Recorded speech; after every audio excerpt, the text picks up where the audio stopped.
जो लेसन है बेसिक, हर कंपटीशंस में इससे क्वेश्चन पूछे जाते हैं नॉर्मली। वो लेसन है आपका एवरेज, और एवरेज के संदर्भ में देखिएगा, इसको हिंदी में आप रीड करते हैं औसत। डियर, इसका एक कॉमन फार्मूला है। कॉमन फार्मूला ये है, दो तीन फार्मूले पर हम लोग एक बार और काम करें। एक तो औसत बराबर होता है सम ऑफ ऑल टर्म बटे द नंबर ऑफ टर्म, यानी सभी पदों का योग बटे पदों की संख्या। डियर, सभी पदों का योग बटे सभी पदों का योग बटे पदों की संख्या। ये आपका पदों की संख्या, यह एक कॉमन फार्मूला है। लेकिन एक बात और हमने आपसे किया है कि अगर कोई श्रृंखला, कोई सीरीज दे दिया जाए और वह सीरीज यदि एपी में हो, अरिथमेटिक प्रोग्रेशन में हो, और आपसे उसका औसत पूछे, तब वहाँ औसत क्या करेंगे, आप सभी पदों को जोड़ेंगे तो है नहीं, जोड़ेंगे तो टाइम लगेगा। और यदि वहाँ पर शॉर्टली आप लगा सकते हैं, सिर्फ पहला पद और अंतिम पद को जोड़ करके 2 से भाग कर देंगे तो उसका एवरेज निकल जाएगा। जैसे आपको कह दिया इक्वेशन लेते हैं उस चीज को डेरिवेशन के माध्यम से। 5 के प्रथम 20 गुणजों का औसत क्या होगा? डियर, पूछा है 5 के प्रथम 20 गुणजों का औसत। प्रथम 20 गुणजों का औसत, गुणजों का औसत ज्ञात करें, ये आपका क्वेश्चन है। सपोज डियर, ज्ञात करें। अब क्या करेंगे आप? देखिए, मैथ का एक एक पाई समझिए डियर। आपका कोई कॉन्सेप्ट में आपको प्रॉब्लम कभी हो ही नहीं सकती। पहली बात, एक एक चीज को समझ लें डियर। आपका लाइफ में सीखने का बहुत सारे मौके हैं। सीखिए, सिखाइए लोगों को। आगे चलकर आपके ऊपर इतनी बड़ी जिम्मेदारी मिलने वाली है, 2-4-6 महीने में मिल जाएगी। आप बस इरादे के साथ लगें तो डियर। अब सोचिए, एक बात लोग नहीं समझ पाते हैं, गुणज माने क्या होता है। इसका इंग्लिश वर्ड नहीं समझ पाते। इंग्लिश वर्ड इसका मल्टीपल होता है। जबकि हम एलसीएम एचसीएफ पर बात करेंगे, थोड़ा सा बीच में कर लेंगे तो हम मल्टीपल की बात कंफर्म कर देंगे। अभी हम कर दे रहे हैं। जैसे आपका मल्टीपल जो होता है उसी को हम लोग हिंदी में गुणज बोलते हैं। गुणज जैसे है 5 के प्रथम 20 गुणजों, यानी 5 के प्रथम 20 मल्टीपल, मल्टीपल का औसत क्या होगा? तो चलिए औसत की बात, एक औसत के लिए जो कॉमन फार्मूला आपने ये आपका देखा है, आपको पता भी होगा ऑलरेडी। अब इस चीज को हम इरेज कर देते हैं स्पेस लेने के लिए। डियर, आप जान चुके हैं, आपको हम लोग आज जो लेसन से स्टडी करेंगे वो आपका हमारा औसत है डियर।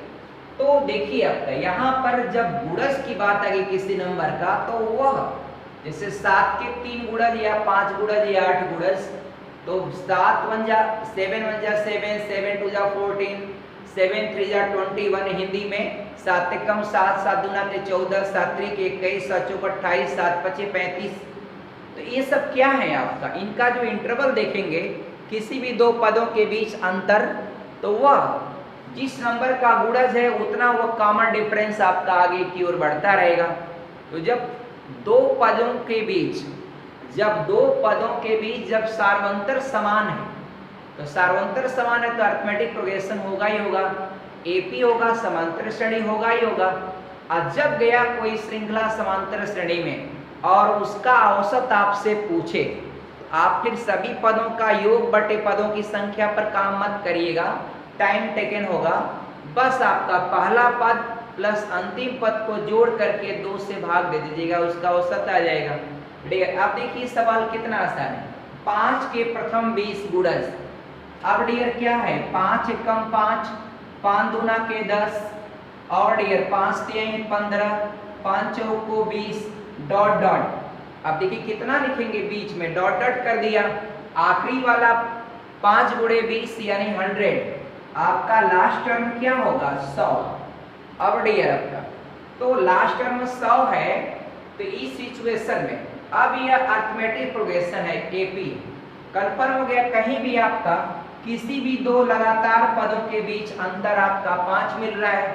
अब 5 मिल रहा है, तब इसका जब हमको औसत निकालना है तो डियर आपका पहला पद और अंतिम पद को जोड़ करके 2 से हम कर देंगे भाग। अब उसको यूज करेंगे तो हमारा बहुत समय बर्बाद होगा। तो इसके औसत के लिए सिंपल औसत बराबर पहला पद यानी प्रथम पद प्लस होगा डियर अंतिम पद अपान 2। अब डियर इस सिचुएशन में 5 प्लस आपका 100 अपान 2 डियर आपका आफ्टर एडिंग विल गेट आपका 105 आपका जोड़ने पर होगा 105/2।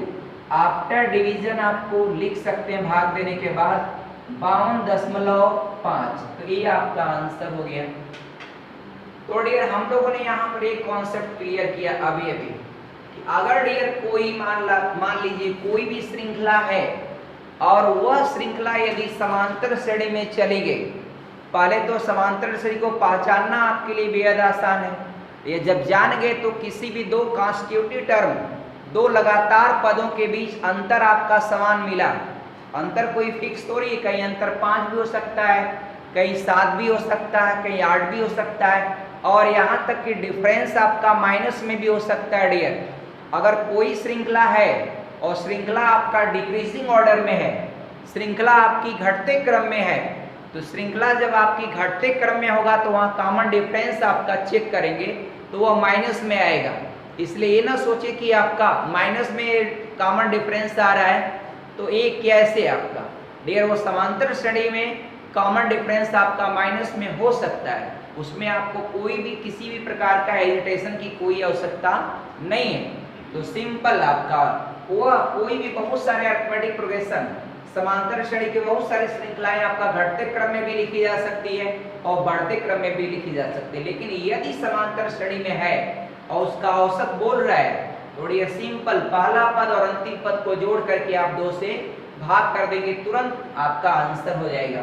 तो ये तो कंडीशन आप तभी लगाएंगे जब आपका श्रृंखला समांतर श्रेणी में होगा, अन्यथा यदि आपने इसको काम कर दिया तो क्वेश्चन आपका गलत हो जाएगा। ये भी ध्यान रखना है, अगर समांतर श्रेणी में नहीं है तो इसको यूज नहीं करना है डियर आपका। यहाँ पर मैं इफ करके लिख देता हूँ, इफ आपकी जो श्रृंखला है वह आपका इन एपी में रहेगी तभी आप काम करेंगे, अन्यथा इसको इस्तेमाल नहीं करेंगे। और औसत के लिए हो ही गया। अब आपका 2 फार्मूला और हमारा बचा है औसत का, तो कॉमन एक बार यूज कर लें। जो लोग भी आपका डियर न समझ पाए होंगे तो दोबारा आपको उस चीज को समझ लीजिएगा डियर। सारे कॉन्सेप्ट आगे लेके बढ़ते हैं। एक बात हम काफी दिनों से इस पर काम कर रहे हैं, देखिएगा। एक तो डियर आपका स्पीड इक्वल टू होता है डिस्टेंस अपॉन टाइम, ये आपका कॉमन फार्मूला है, डिस्टेंस अपॉन टाइम। इसको हिंदी में आप लिखना चाहेंगे तो चाल बराबर दूरी बटा समय। अब चाल बराबर डियर आपका दूरी बटा समय है, चाल बराबर दूरी बटा समय, यह एक कॉमन फार्मूला है। अब इसको 3 तरह से व्यक्त कर सकते हैं, तो आपको एक फार्मूला आपके माइंड में सेट है तो जरूरी नहीं कि सभी फार्मूले लिखें, आपको जैसी जरूरत होगी उसके अनुसार बटे 1 करके त्रिय गुणा क्रॉस मल्टीप्लिकेशन करके आप निकालते रहिएगा। एक बात और ध्यान दीजिएगा डियर, अब यहाँ पर हम काम करेंगे कि औसत चाल आपको एक कंडीशन बहुत पुराना आपका पढ़ते आए हैं, एक और कंडीशन हम आपको बता देंगे डियर का। औसत चाल बराबर एक कंडीशन ये होती है कि मान लीजिए कोई भी दूरी है, जैसे यहाँ से यहाँ की दूरी है, आप कहे कि आधी दूरी को कोई भी वाहन x किलोमीटर प्रति घंटा की चाल से जाता है, शेष आधी दूरी यानी बची हुई दूरी आधी दूरी होगी, तो इसको आपका x किलोमीटर पर आवर की स्पीड से बची हुई दूरी को y किलोमीटर पर आवर की स्पीड से जाता है। तो पूरे उसकी यात्रा का टोटल कंप्लीट जर्नी का अगर आपको औसत चाल निकालना है तो सिंपल डियर ये आपका फार्मूला है जिसको आप पूरी अच्छी तरह से जानते होंगे 2xy बटे x प्लस वाई। इससे आप तुरंत आपका विद इन 1 और 2 सेकेंड आप क्वेश्चन को सॉल्व कर सकते हैं। लेकिन डियर ये जो फार्मूला है ये तभी लगेगा जब दो अलग अलग चाल के द्वारा अगर समान दूरी तय होगी तभी लगा सकते हैं। अब ऐसा नहीं कि 100 किलोमीटर की दूरी है, अब शुरुआत के 30 किलोमीटर की दूरी को यदि कोई व्यक्ति x की चाल से जाता है, फिर बच गया 70 किलोमीटर की दूरी को y की चाल से जाता है, तब इसको थोड़ी लगाएंगे, वो टोटल गलत हो जाएगा। इसमें कंडीशन होता है कि दो भिन्न भिन्न चाल हैं, लेकिन दोनों भिन्न भिन्न चालों के द्वारा इक्वल डिस्टेंस ट्रेवल होता है। इक्वल डिस्टेंस ट्रेवल यानी समान दूरी तय होती है। ऐसे कंडीशन में एक कंसेप्ट और बनता है डियर, जैसे घर से आप स्कूल जा रहे हैं, घर से आप इंस्टीट्यूशन में जा रहे हैं, घर से आप कोचिंग में जा रहे हैं, अब कोचिंग से फिर शाम को घर जा रहे हैं, तो जाहिर सी बात है, सिंपल सी बात है, जब घर से आप कोचिंग जाएंगे, कोचिंग से फिर घर जाएंगे, तो दूरी आपका आने में और जाने में दोनों के दशाओं में दूरी समान होगी। अब वहां पर दो ही चाल है डिफरेंट डिफरेंट, तो डियर वहां पर आप इस फार्मूले को यूज कर सकते हैं और तुरंत लगा लेंगे। और 3 वाली कंडीशन आप जानते ही हैं कि अगर 3 स्पीड डिफरेंट डिफरेंट हो जाए लेकिन तीनों के द्वारा इक्वल डिस्टेंस ट्रेवल होती है। मान लीजिए आपका 3 दूरी 120 किमी की दूरी है, शुरुआत की 40 किलोमीटर की दूरी x की चाल से, शुरुआत की फिर 40 किलोमीटर की दूरी, उसके बाद की जो 40 किलोमीटर की दूरी है उसको y की चाल से, फिर शेष जो 40 किमी बचा उसको z की चाल से। ऐसी सिचुएशन में डियर जो फार्मूला आप इस्तेमाल करते हैं, ये आपका मान लीजिए 3 समान दूरियां हैं अलग अलग, और डियर x किलोमीटर की चाल से, y और z से, तो यहाँ पर औसत चाल के लिए एक फार्मूला आप इस्तेमाल करते हैं, ये आपका सिंपल हो जाता है 3xyz अपान डियर आपका xy प्लस yz प्लस आपका zx, इन सभी के बीच में आपका मल्टीप्लाई होता है। मगर एक ज़्यादा पूछता नहीं डियर, ज़्यादातर आपका इसी कॉन्सेप्ट पर कुछ क्वेश्चन आ जाते हैं तो लगा लेते हैं। अगर डियर आप कहेंगे कि मान लीजिए इक्वल डिस्टेंस नहीं है, तो फिर क्या करेंगे डियर, तो आप जानते हैं औसत चाल average speed equal to total distance travelled बटे आपका टोटल टाइम टेकन, यानी कुल दूरी बटे आपका कुल दूरी को तय करने में लिया गया कुल समय, यानी कुल दूरी बटे कुल समय। डियर जब आपका इक्वल डिस्टेंस ट्रेवल नहीं होगी तो आप इसी फार्मूले को अप्लाई कर लीजिएगा डियर। ये औसत से आपके हर एग्जाम में आपको एक या दो क्वेश्चन तो हर हाल में आना ही आना है। कोई एग्जाम में जाइए एवरेज से क्वेश्चन आएगा डियर। चले आप आगे बढ़े हम लोग डियर।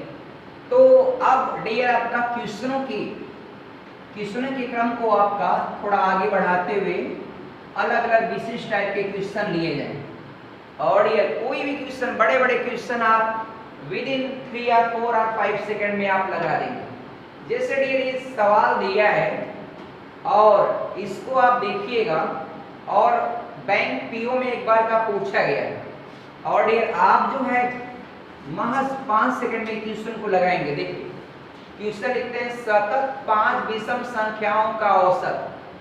सतत 5, ये वर्ड जो सतत लिखा हुआ है बहुत जगह क्रमागत लिख देता है, बहुत जगह डियर आपका क्रमागत सतत अलग अलग वर्ड इस्तेमाल करता है डियर आपका सतत डियर वर्डिंग जो है पीछे ही रहता है डियर डैश।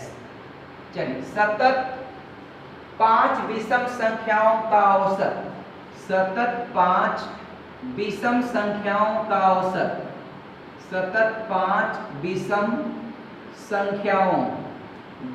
संख्याओं का औसत डियर पूछा है का औसत 95 है, 95 है डियर 95। अब डियर बोल रहा है ना कि अवरोही क्रम में चौथी संख्या कौन सी है। देखिए डियर इसमें 2 काम दे दिया, एक को ये लिख दिया अवरोही क्रम में, तो इस पर भी हम लोग काम करेंगे। अवरोही क्रम में आरोही क्रम में चौथी संख्या कौन सी होगी? चौथी संख्या कौन सी होगी? कौन सी होगी? कौन सी संख्या होगी आरोही क्रम में? चलिए अब डियर पहली बात की सवाल में दो बातें आपका पूछ लिया, दो बातें डियर इसमें पूछ लिया और दोनों थोड़ा सा एक कॉन्सेप्ट थोड़ा क्रिटिकल है। आइए देखिए हम बताते हैं। पहली बार डियर आपका इसमें अगर उस कंडीशन पर मान के लगाएंगे आप कि पहली x उससे आगे वाली x+2 x+4 x+6 x+5 और x+8 ऐसे करके मानेंगे तो भी लग जाएगा, लेकिन हम लोग वो शॉर्ट लगाते हैं। देखिए औसत का मतलब होता है बीच का, और दूसरी बात की सतत 5 विषम संख्याएं, तो सतत या ये सब वर्डिंग लगा दिया। और विषम संख्या हर कोई जानता है कि दो दो के अंतर पर आगे बढ़ता है, चाहे विषम संख्या हो या सम संख्या हो, सब दो दो नंबर आगे बढ़ते हुए जाता है। जैसे सम लेना है तो 2 4 6 8, विषम लेना है तो 1 3 5 7 9। अब 1 3 5 7 9 भी एपी में जाएगा, अरिथमेटिक प्रोग्रेशन होगा, समांतर श्रेणी होगा, और सम वाला भी रहेगा तभी समांतर श्रेणी में होगा। तो दोनों जब समांतर श्रेणी में है और डियर कह रहा है कि इनका औसत, औसत जो वर्ड होता है इसका मतलब होता है सीधा सीधा बीच का। इसका औसत का मतलब क्या होता है? बीच का। अब बीच का जब कंफर्म हो गया 95, अब 5 विषम संख्या है तो बीच का अगर 95 है तो दो दो आपका दो संख्या इधर है और दो संख्या इधर है, तो वो भी आपका डियर जानते ही हैं कि ये सम हो या विषम हो दो ही कॉमन डिफरेंस होता है, दो दो पर आगे बढ़ते हैं। तो 95 97 और 99 दो इधर हो गया और दो इधर पीछे आएंगे तो आपका 93 और आपका 91। डियर हमारा पांचों संख्या हो गई। अब यहाँ एगो काम किया डियर, क्या किया ये देखिए, ए वर्ड लिख कर घुमा दिया और वही क्रम में। अभी हमारा ये आंसर थोड़ी होगा, अभी तो ऐसे कर देंगे डियर, एक क्रम जो है आरोही क्रम है, एक क्रम आपका बढ़ते क्रम में है, इसको बोलते हैं बढ़ते क्रम में। और जब एक कुछ भी नहीं लिखता तो आपका चौथी संख्या कौन सी होगी तो 97 बताते हैं, लेकिन ये देखो बात लिख दिया यहाँ पर आरोही क्रम में, आरोही क्रम में चौथी संख्या कौन होगी? तो आरोही क्रम को आप अंग्रेजी में डिसेंडिंग ऑर्डर कहते हैं, डिसेंडिंग ऑर्डर यानी घटते क्रम में, या इसको डिक्रीजिंग ऑर्डर बोलते हैं। और बढ़ते क्रम में या आरोही क्रम, आरोही क्रम जो होता है बढ़ते क्रम में होता है उसको असेंडिंग ऑर्डर भी बोलते हैं या इंक्रीजिंग ऑर्डर भी बोलते हैं। और ये जो भी भाई बहन अगर इनको एग्जामिनेशन में कंफ्यूजन आ जाए तो दोनों वर्जन लिखा रहता है, इंग्लिश और हिंदी दोनों, आरोही आरोही आरोही आरोही। जब कंफ्यूजन हो जाए आरोही आरोही में तो डियर अब एकदम ध्यान से उतर जाए, आरोही आरोही बढ़ते क्रम घटते क्रम बढ़ते न क्लियर कर पाए तो उन सिचुएशन में आप तुरंत इंग्लिश वर्जन पढ़ लें, तो इंग्लिश में आपका एकदम साफ क्लियर होता है असेंडिंग और डिसेंडिंग। वो ऐसा लिखा रहता है कि एकदम आराम से क्लियर कर लेंगे, या तो इंक्रीजिंग या तो डिक्रीजिंग, या तो असेंडिंग ऑर्डर या डिसेंडिंग ऑर्डर। असेंडिंग माने बढ़ते क्रम में, डिसेंडिंग माने घटते क्रम में, या इंक्रीज माने बढ़ना होता है, डिक्रीज माने घटना होता है डियर। तो डियर अब प्रमोशन माने क्या होता है? कोई व्यक्ति प्रमोट कर रहा है, प्रमोशन है उन्नति कर रहा है। डिमोशन माने आपका डाउनवर्ड जा रहा है, पीछे जा रहा है डियर। अब हम लोग आए आपका इसको जरा ये आरोही क्रम में अगर आप लगाएंगे, अभी आरोही क्रम में हमको आपको ऐसे डायरेक्ट आपका रीड करना है, तो पीछे से गिन लीजिए इधर से 1 2 3 4, तो आपका आंसर क्या हो जाएगा? 93 is your answer. Hence dear आपका अगर हम इसको आप आरोही क्रम में लिखें, आरोही क्रम में लिखें इसको, तो डियर हम लिखेंगे 99 फिर 97 फिर आपका 95 93 फिर 91। अब डियर आप अब इस समय हम गिन सकते हैं और वही क्रम में चौथी संख्या, पहली दूसरी तीसरी चौथी, तो आपका 93 इज योर आंसर डियर। तो आगे बढ़े हम लोग आपका दूसरा क्वेश्चन लेंगे डियर। आप आराम से इसको नोट कर सकते हैं। जब कभी आवश्यकता होगा आप बार बार इसको रिपीट करके ओपन करके देख सकते हैं। आगे बढ़ते हैं डियर आपका। और डियर एक आगे का ऐसा ही क्वेश्चन लेते हैं, बहुत आसानी से इसको किया जा सकता है डियर आपका। दे रहा है डियर कि 3 संख्याओं का औसत 28 है। ये लिख रहा है डियर, क्वेश्चन है 3 संख्याओं का औसत 28 है। डियर लिखा है 3 संख्याओं का औसत 3 संख्याओं का औसत 28 है। 3 संख्याओं का औसत 28 है, 28 है। अब डियर इन 3 संख्याओं का योग निकालना होगा तो 3 से 28 में गुणा कर दीजिएगा। एक कॉमन फार्मूला है ना डियर, औसत बराबर पदों का योग बटे पदों की संख्या। औसत के बटे 1 करके तिर्यक गुणा कर देंगे तो औसत बराबर पदों का योग बटे पदों की संख्या। देखिए पदों का योग और पदों की संख्या में क्या होगा, बटे नहीं गुणा हो जाएगा। अगर आपको योग निकालना है तो औसत में पदों की संख्या से गुणा करेंगे डियर। आप अपने फार्मूले को इमेजिनेटिव मन में देखिएगा। तो जब औसत बराबर पदों का योग बटे संख्या है तो योग अगर निकालना है तो औसत में संख्या से पदों की संख्या से गुणा करेंगे। तो 3 संख्याओं का औसत अगर 28 है तो इन 3 संख्याओं का अगर योग आप जानना चाहेंगे तो 28 में 3 से आप गुणा कर देंगे। तो डियर आपका 28 में 3 से गुणा करेंगे तो 25 3 75 और डियर आपका 3 3 9 यानी 84 इनका योग आएगा। लेकिन आपको बहुत बड़ा सवाल आगे बढ़ते हैं, यदि पहली संख्या दूसरी संख्या की आदि कह रहा है, यदि पहली संख्या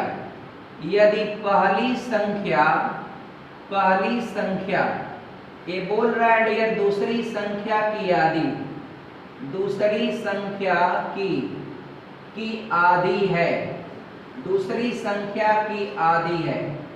पहली संख्या दूसरी संख्या की आदि तथा तीसरी संख्या।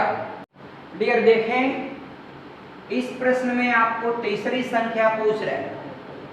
जब आपको दे दिया है कि 3 संख्याओं का औसत 28 है तो उन तीनों संख्याओं का योग ज्ञात करने के लिए 28 में 3 से गुणा कर देंगे और वह हो जाएगा 84। अगर आपसे कह दे कि 5 संख्याओं का औसत 30 है तो पांचों संख्याओं का योग क्या होगा, तो योग के लिए औसत में संख्या से गुणा करेंगे तो 30 पचे 15 150 हो जाएगा डियर, सीधी सी बात। देखिए हम लोग एक बार आपको फिर बताते हैं। जैसे मान लीजिए औसत वाला फार्मूला है, ये औसत बराबर पदों का योग लिख देते हैं डायरेक्ट, योग बटे पदों की संख्या। अब डियर आप कॉमन कॉन्सेप्ट है कि बटे 1 करके अगर क्रॉस मल्टीप्लिकेशन कर लेंगे औसत बराबर ये योग बराबर हो जाएगा औसत गुणे पदों की संख्या। उसी पर मैंने काम किया है। अब डियर उनका जो योग होगा वह योग हो जाएगा सिंपल, उन तीनों संख्याओं का योग ये हो जाएगा 84, 84 हो गया। अब बोला है डियर कि पहली संख्या दूसरी की आधी है और तीसरी संख्या दूसरी की दोगुनी। अब डियर यहाँ पर सवाल का कॉन्सेप्ट आप समझें, पहली की भी तुलना दूसरी से किया है और तीसरी की भी तुलना दूसरी से किया है। तो डियर क्यों ना दूसरी संख्या को ही हम लोग मान लें।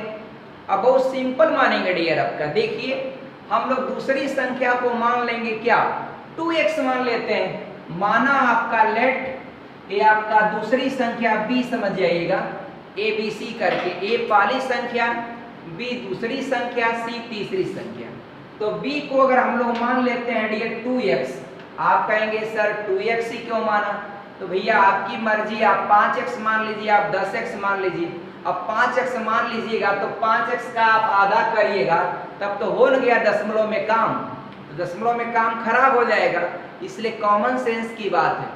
और आप x का तब डियर आपका कोई कहे कि सर bx या दूसरी संख्या हम 10x भी मान सकते हैं भैया, 10x का 50x मान लीजिए, वो जितना बड़ा मानेंगे उतना कैलकुलेशन बड़ा होता चला जाएगा, तो क्या फायदा। एकदम छोटे से छोटा मानिए कि जिसको आसानी से लगा सकें डियर। तो b आपका, दूसरी को आपने मान लिया 2x। अब डियर पहली संख्या क्या हो जाएगी, पहली संख्या हो जाएगी डियर सिंपल, ये दूसरी संख्या की आधी, आधी मतलब इसमें 2 से भाग कर देंगे तो x हो जाएगा, तो आपका पहली संख्या x हो गया। और ये यहाँ लिखा है फिर तीसरी संख्या तथा तीसरी संख्या दूसरी संख्या की दोगुनी है, दोगुनी है तो 2 से गुणा कर दीजिए, तो तीसरी संख्या c जो है 2x का दोगुना करेंगे तो 4x हो जाएगा डियर, तो डियर 4x हो जाएगा। अब डियर ये आपका तीनों के बीच हम रेशियो निकाल लेंगे, अनुपात में कर देंगे। ये देखिए अनुपात, a संबंधे b संबंधे c, ये आपका a का मान x, b का मान 2x, c का मान 4x। अब डियर इसको x सब में से काट लेंगे तो आपका रेशियो हो जाएगा 1:2:4। अब इसी अनुपात में है तीनों संख्याएं, तो तीसरी संख्या का मान निकालना है। या तो डियर सारी बातें छोड़ें, रेशियो के आधार पर भी निकाल सकते हैं। जब आपको पता है कि इन तीनों संख्याओं का योग 84, तो क्यों न डियर डायरेक्ट जोड़ ले, आपका डायरेक्ट जोड़ करके आप लगा सकते हैं। जैसे a plus b plus c बराबर आपका a का मान x, b का मान 2x और c का मान 4x हो जाएगा डियर, 4x हो जाएगा। अब डियर इसको जोड़ेंगे तो आपका 4 2 6 6 7x बराबर इनका योग अभी आपने लिखा है 84। अब x का मान निकालेंगे, 7 से डिवीजन कर देंगे भाग, तो डियर आपका 12 आ जाएगा। अब उठा करके मान रख लें आपका c, तीसरी संख्या 4x है, तो तीसरी संख्या आपका 4x है डियर, इसलिए c का मान ये आपका 4 × x का मान 12, ये 12 चौक 48, 48 इज योर आंसर डियर। तो आप जैसे भी स्क्रीनशॉट के माध्यम से भी ले सकते हैं, नोट कर सकते हैं। और डियर 1 मिनट के लिए जरा आपका ये रेशियो के आधार पर इसको किया जाए, तो रेशियो के आधार पर यदि हम करते हैं, रेशियो के आधार पर करते हैं इसको,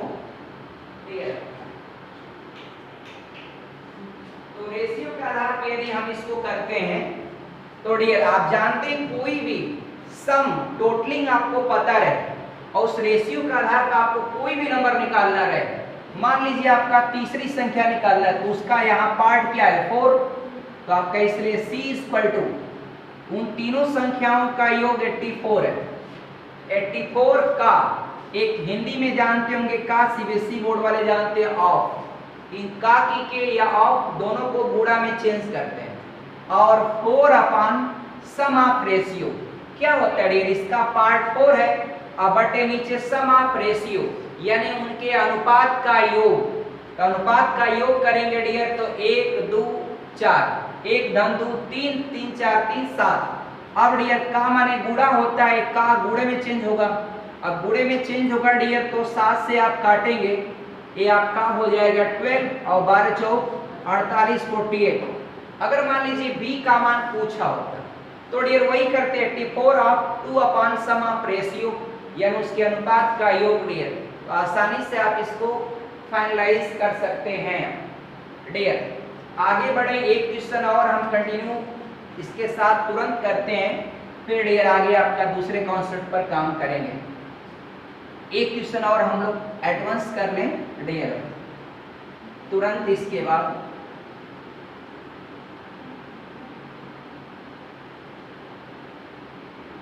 इस क्वेश्चन को कैसे करेंगे डियर, आइए देखिए, तो थोड़ा स्पेशल टाइप का क्वेश्चन है। और डियर एक बार टेट एग्जाम में आई होप दैट यही आया था, दिया है यदि m संख्याओं का औसत n स्क्वायर है, जरा बहुत देखिए अल्फाबेट में है इसलिए थोड़ा आपको घुमाने की कोशिश क्वेश्चन में किया है। यदि m संख्याओं का औसत, यदि m संख्याओं का औसत, m संख्याओं का औसत जो दिया है, संख्याओं का औसत दिया है डियर n स्क्वायर है, अब थोड़ा सा ध्यान देंगे, क्वेश्चन का कॉन्सेप्ट 100% आपको कंफर्म होगा। तथा n संख्याओं का औसत n स्क्वायर, तथा n संख्याओं का औसत, n संख्याओं का औसत जो है वह m स्क्वायर है। अब डियर पूछ रहा है क्या, पूछ रहा है कि तो m प्लस n, तो m प्लस n संख्याओं का औसत कितना होगा, संख्याओं का औसत कितना होगा, संख्याओं का औसत कितना होगा। अब डियर कैसे लगाएंगे इसको, बेहद आसान, वेरी इजी फॉर यू, मगर समझिएगा आप, है कुछ, देखिए क्वेश्चन में बहुत कुछ है ही नहीं, क्वेश्चन तो महज आपका 10 सेकंड का है क्वेश्चन। आइए देखा जाए लगेगा कैसे। ये डियर आपका ये अल्फाबेट में लग रहा है, ये अल्फाबेट में m है, मगर ये क्या है, नंबर ऑफ टर्म है, यानी कह रहा है कि m वो संख्या है, को संख्या डियर m वो संख्या है, और उनका औसत आपका n स्क्वायर है। तो आप वही फार्मूला है कि तब डियर जब m। ओके डियर आपका थैंक्स, ओके, जय हिंद जय भारत।